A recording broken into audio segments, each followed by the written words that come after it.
आज की क्लास में हम देखने वाले हैं कि बारकोड क्या होता है और ये कैसे वर्क करता है।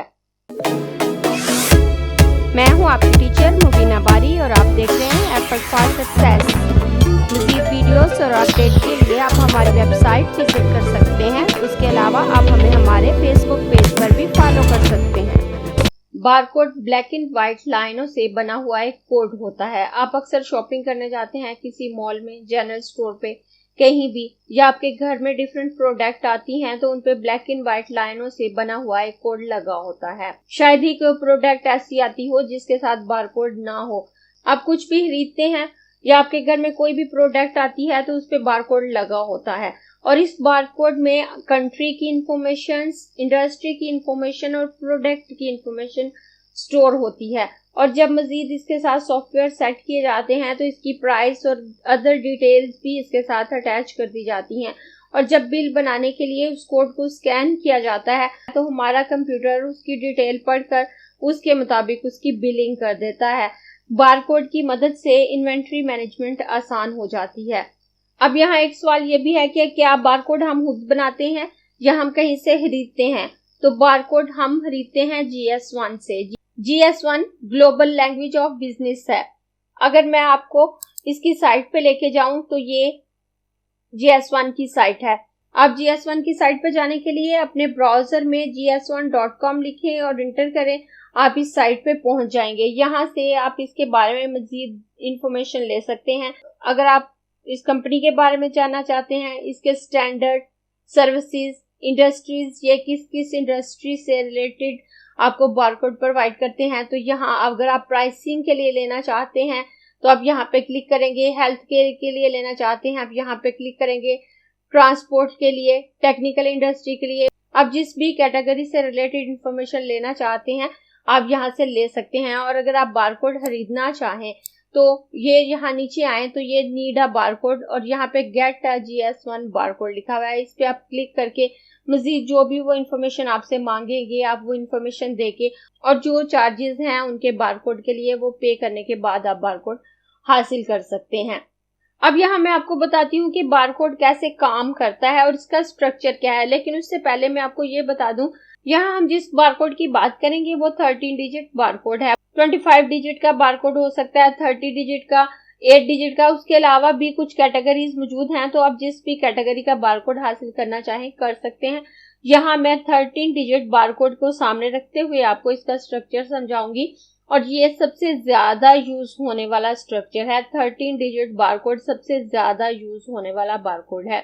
अगर मैं इसके स्ट्रक्चर की बात करूं तो यहाँ 3 बेसिक बार्स होती हैं जिनमें 2 ब्लैक और 1 व्हाइट लाइंस यूज हो रही होती है और ये बाकी लाइंस की निस्बत लंबी होती हैं। और उसके बाद इनके अंदर वाले हिस्से को 6 अलग अलग ब्लॉक में डिवाइड किया जाता है। हर ब्लॉक 1 डिजिट पे मुश्तमिल होता है। इनके अंदर 6 डिजिट मौजूद होते हैं और हर डिजिट के लिए 7 स्पेस यूज होती है। एक ब्लॉक 7 स्पेस पे मुश्तमिल होता है। आप कोई भी डिजिट लिखें वो 7 स्पेस पर ही मुश्तमिल होगा। और यहाँ पे डिफरेंट डिजिट राइट और लेफ्ट साइड पे अलग अलग नजर आ रहे होते हैं। जैसे अगर हम देखें तो यहाँ पर 0 कुछ इस तरह से नजर आएगा, 1 इस तरह नजर आएगा। आप देखें इसकी दोनों साइड्स में आपको डिफरेंस नजर आ रहा है। अगर 2 पे आए 2 इस तरह से नजर आएगा, 3, 4, 5, 6, 7, 8, 9 ये डिफरेंट डिजिट इसके डिफरेंट तरह से नजर आ रहे होते हैं। अब ये डिजिट किस तरह से बनाए होते हैं ये स्टैंडर्ड GS1 ने मुकर्रर किए हैं और स्कैनर की मदद से हम इजीली रीड कर सकते हैं कि ये कौन सा डिजिट है, ये डिजिट किस तरह से काम करते हैं। जैसा कि मैंने आपको पहले भी बताया कि हम इन बेसिक बड़ी लाइंस के अंदर वाले हिस्से को 6 ब्लॉक्स में डिवाइड करते हैं और हर ब्लॉक पे 7 स्पेस यूज हो रही होती हैं, 7 लाइंस। और ब्लैक स्पेस कितनी है और व्हाइट स्पेस कितनी है वो ही डिसाइड करती हैं कि आपका डिजिट कौन सा है। और ये किस तरह से डिसाइड किया जाता है उसके लिए मैंने यहाँ पर एक चार्ट बनाया है। हमारा कंप्यूटर सिस्टम बाइनरी लैंग्वेज को समझता है, ये आप सब जानते हैं। बाइनरी लैंग्वेज में सिर्फ 0 और 1 के डिजिट होते हैं और उसी से इंफॉर्मेशन हमारे कंप्यूटर को मिलती है और उसी से वो तमाम ऑपरेशन सक्सेसफुली कर रहा होता है। और यहाँ इस चार्ट में वो तमाम इंफॉर्मेशन मौजूद हैं जो कि बारकोड के डिजिट के पीछे मौजूद होती हैं। अगर हम बारकोड में 0 लिखते हैं तो उसके पीछे जो स्पेस यूज हो रही होंगी उसकी इंफॉर्मेशन 0001101 है, और ये लेफ्ट साइड के कोड के लिए है, और राइट साइड के लिए 1110010 है। अगर मैं 1 की बात करूं तो यहाँ 0011001, और अगर राइट साइड की बात करूं तो 11001110। ये पूरा चार्ट है, आप यहाँ पे इसको खुद रीड कर सकते हैं। एक एक डिजिट पढ़ के मुझे बताने की जरूरत नहीं है आपको, लेकिन यही कोड बारकोड के डिफरेंट डिजिट के पीछे काम कर रहा होता है। और बारकोड में 0 व्हाइट स्पेस और 1 ब्लैक स्पेस को शो कर रहा होता है। जहाँ पे 1 एक साथ ज्यादा दफा आ रहा होता है वहां ब्लैक स्पेस चौड़ी होती है, और जहाँ पे 0 ज्यादा दफा आ रहा होता है वहां पे व्हाइट स्पेस ज्यादा चौड़ी होती है। और यहाँ पे एक और चीज मैं आपको बता दूं कि लेफ्ट साइड की अगर मैं बात करूं तो यहाँ इवन स्पेस यूज हो रही होती हैं, और अगर मैं राइट साइड की बात करूं तो वहां ऑड स्पेस यूज हो रही होती हैं। जैसे आप राइट साइड के किसी भी डिजिट को देखें, यहाँ देखें 1 2 3 4 1 2 3 4 1 2 3 4 1 2 1 2 3 4। यहाँ लेफ्ट साइड पे जितनी भी व्हाइट स्पेस यूज हो रही होती हैं, जितने 0 यूज हो रहे होते हैं वो 4 होंगे या 2 होंगे। अगर राइट साइड की बात करूं तो आप देखें यहाँ पे इवन स्पेस यूज हो रही है, व्हाइट स्पेस की बात कर रही हूं मैं। 1 2 3 1 2 3 1 2 3 1 2 3 4 5 कि राइट साइड पे जितनी स्पेस यूज होंगी वो 3 या 5 होंगी। उससे हमारे स्कैनर को रीड करने में आसानी होती है। जब हम किसी भी बारकोड को स्कैनर के सामने करते हैं तो चाहे उसे सीधा सामने करें या उल्टा, हमारा स्कैनर सक्सेसफुली उसे रीड कर सकता है। वो इसलिए कि हमारे स्कैनर में ये इंफॉर्मेशन स्टोर होती है कि लेफ्ट साइड पे इवन स्पेस है और राइट साइड पे ऑड स्पेस है।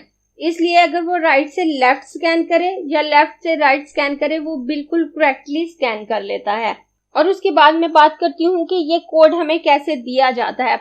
और हर कंपनी को अलग कोड दिया जाता है, कभी ऐसा नहीं होता कि 2 कंपनियों का कोड मैच कर जाए। और उसके लिए कुछ कंट्री कोड भी हैं। लोकल लेवल पे भी आप बारकोड जनरेट कर सकते हैं। डिफरेंट ग्राफिक डिजाइनिंग सॉफ्टवेयर पे बारकोड जनरेट करने की फैसिलिटी मौजूद होती है। उसके अलावा आप ऑनलाइन भी बारकोड जनरेट कर सकते हैं। अगर आपने इंटरनेशनल या मल्टीनेशनल लेवल पे बात करनी है तो आप बारकोड GS1 से खरीदेंगे। GS1 ने डिफरेंट कंट्रीज के लिए डिफरेंट कोड बना रखे हैं। अगर मैं अपने ब्राउजर पे आऊं तो यहाँ आप देखें डिफरेंट कंट्रीज के कोड की लिस्ट मौजूद है। आप यहाँ से चेक कर सकते हैं कि कौन सी कंट्री के लिए कौन सा कोड मौजूद है।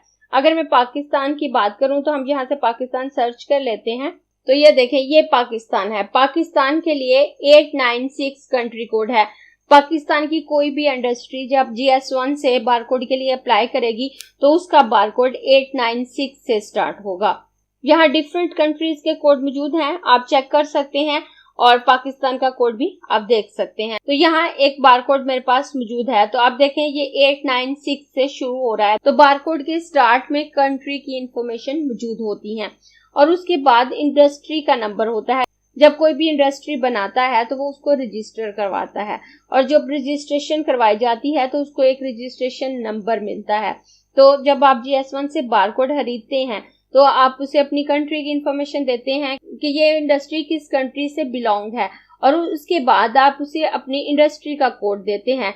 पहले 3 डिजिट आपके कंट्री कोड को जाहिर करेंगे, और उसके बाद के कुछ डिजिट आपके इंडस्ट्री कोड को जाहिर करेंगे, और उसके बाद के डिजिट आपके बारकोड के होंगे जो कि आपको GS1 ने दिए हैं।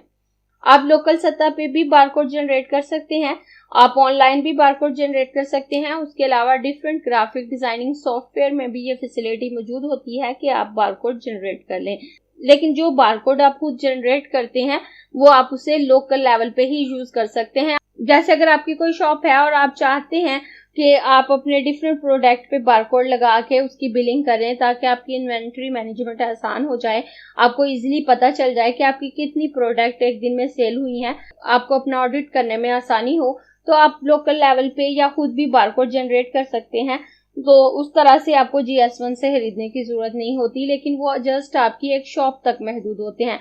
लेकिन अगर आपकी कुछ ऐसी प्रोडक्ट हैं जो बनाकर आप डिफरेंट सिटी में सेल करने के लिए बेच रहे हैं, अलग अलग डिफरेंट शॉप्स पे सेल करने के लिए भेज रहे हैं या अलग अलग कंट्रीज में सेल करने के लिए भेज रहे हैं, तो उस सूरत में आपको अपना बारकोड GS1 से ही खरीदना होगा। अगर आपको ये क्लास पसंद आई है तो लाइक कीजिए, अपने दोस्तों के साथ शेयर भी कीजिए ताकि वो भी सीख सके। आप अपने क्वेश्चंस और व्यूज नीचे कमेंट बॉक्स में लिख सकते हैं।